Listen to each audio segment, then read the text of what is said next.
Well, hello. I was sending out this video for our youth. Most of the stuff that we've been posting here at the church it's been for all age groups, but over the last week, I've been particularly mindful that this whole virus event has been probably causing some real struggles with our teenagers.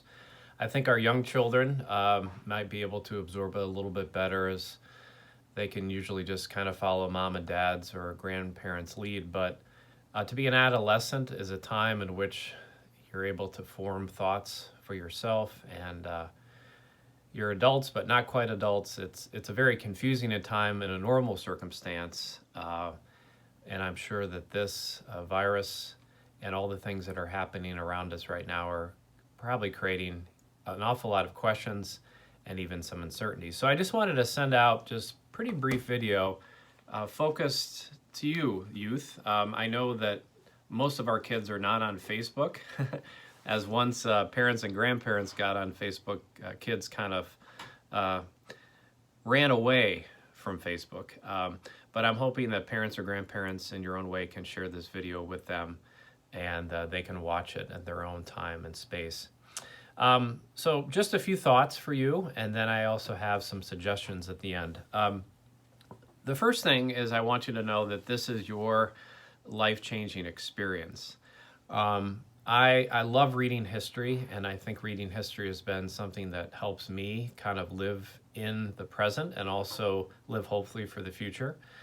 And I have learned through my reading of history that life is not easy sometimes. And each generation has one of those moments that they're always going to remember. My parents' generation, it was the assassination of John F. Kennedy. And it was a moment in which people can look back and know exactly where they were when that moment happened. In terms of me, up until this point, my moment was the September 11th attack. I remember I was at the seminary at the time and got notice that those planes hit the towers, and just a real sense of grief.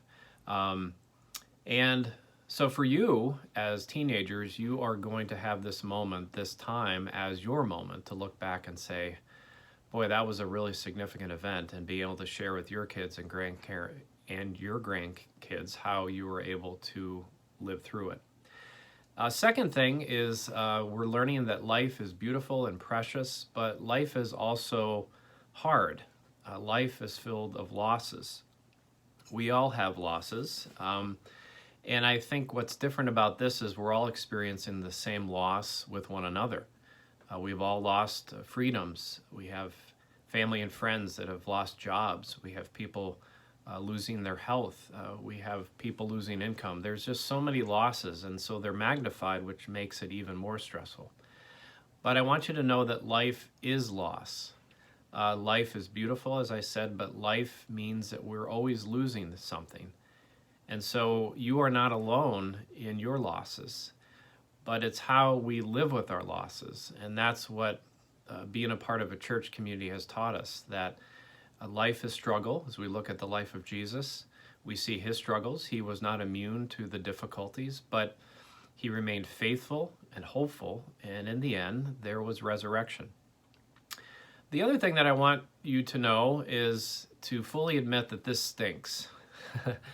This is not fair. It's not right. This is not the way that life should be. And I don't want to kind of gloss over the way that you're feeling about it. Somebody my age come in and say, "Oh, don't worry about it. You have nothing to be grieving, or you have nothing to be sad about." But to really acknowledge the way that you are feeling, it really does stink. It's not fair. And I know there's countless people that are feeling exactly the way that you're feeling right now. You have lost an awful lot of stuff. I think about seniors in high school, and think about people that had maybe some trips scheduled, or loss of being able to hang out with your friends. It's not fair, or it's not right. And I think it's healthy for us to admit those things and to kind of get it out of us and to say, yeah, it's not right, it's not fair, to maybe scream it out somewhere. And it feels good, I think, sometimes to vent. Another thing I want you to know is you're not alone. I keep saying over and over again, what is the most powerful thing for me to be a part of a Christian community is that no matter what I'm going through individually, I know that there are countless people that are there to help me. And I want you to know that as well. And please know that you can call me at the church. You can email me. If you don't have my contact information, you can find it on our webpage, lutheranmemorialonline.org. It's under the contact section. It has my email. It has my phone number. Feel free to call me or to email me, just whatever it is you need, and we can just talk offline. The next thing I want you to know is that we have everything that we need. Maybe not what we want, but everything that we need. As we pray the Lord's Prayer, we ask the Lord to give us our daily bread. And daily bread means the things that we absolutely need for life. We need food, we need shelter, we need water, we need these basic necessities. And my hope is that as you're watching this, you can look around and say, yeah, I'm missing a lot of stuff, but all of my needs have been filled for this day. And to anticipate that my needs will be met for tomorrow and the next day. And to be appreciative of that, to be grateful that we have received our daily bread. The next thing that I want us to notice is that this experience, I know, will make all of us more thankful for the things that we have just simply taken for granted. All the things that we have taken for granted, and certainly myself included, just to be able to go places, to be with people, to go to a restaurant, to go to some game, to hang out with friends. Those things we have taken for granted because they've never been taken away from us until now. And so one of the strange things in life is the only way that we can be grateful or thankful or appreciative is sometimes when those things are taken from us. And so this is a great learning experience. I've heard many students so far say how much they miss school.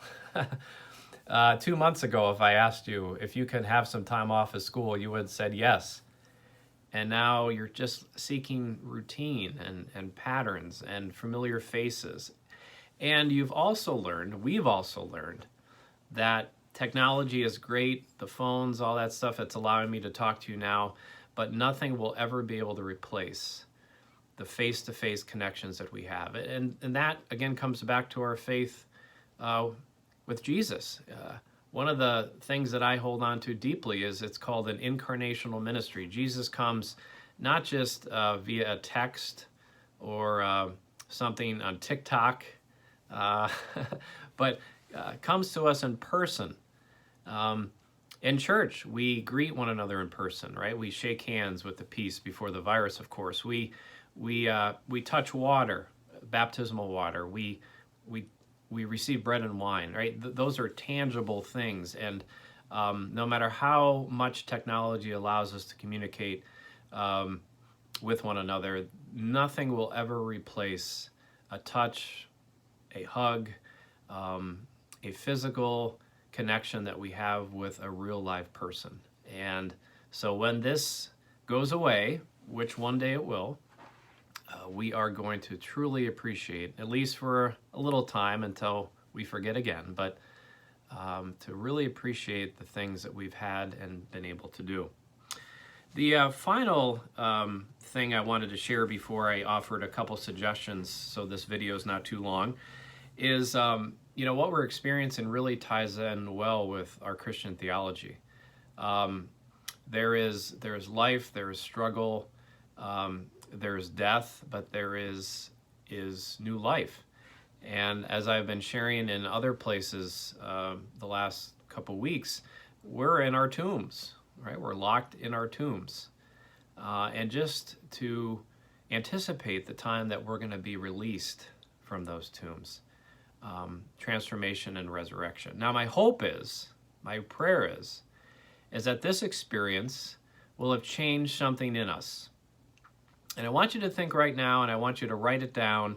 What are some behaviors that you have done up until this point that you knew were wrong, and now because of this wilderness valley moment, you can look and say, I am going to change something about my life, and that change is going to be transformative. It's going to be better. It's going to be resurrection. And I want you to write it down as a promise to yourself, because I'm afraid that right now we're in the moment we're going to forget these things. So I ask you to think about a change or some changes that you would like to make in your life. Write it down and commit yourself that you're going to do it. And maybe this will have been worth it. Maybe it'll allow God to work within our lives. And then finally, I just ask us to not lose hope. Do not lose hope. We will get through this. I am particularly mindful, though, of all the losses, the job losses, the isolation that people are experiencing.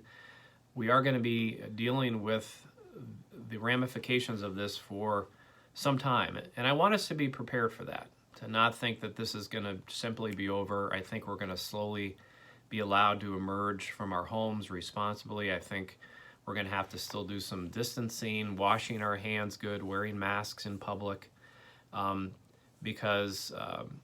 I think, to be honest with that, and not to give false hope, but an honest hope, I think is a good way for us to move forward in faith. Now, some suggestions. And then this should take no more than about a minute or two, and then this will be it.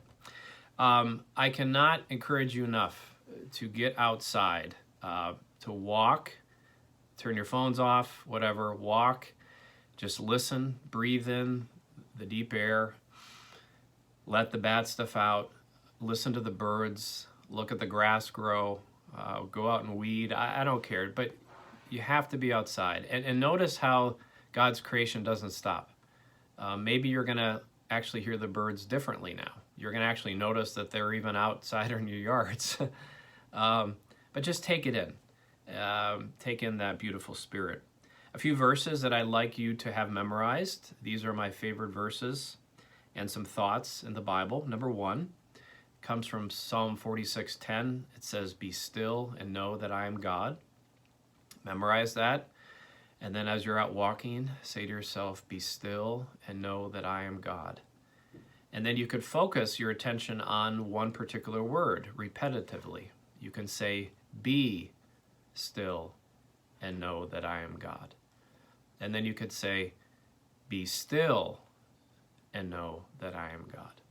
That's one practice. The other one is when Mary hears that she's going to be giving birth to a son, and the angel Gabriel comes and says, "Do not be afraid."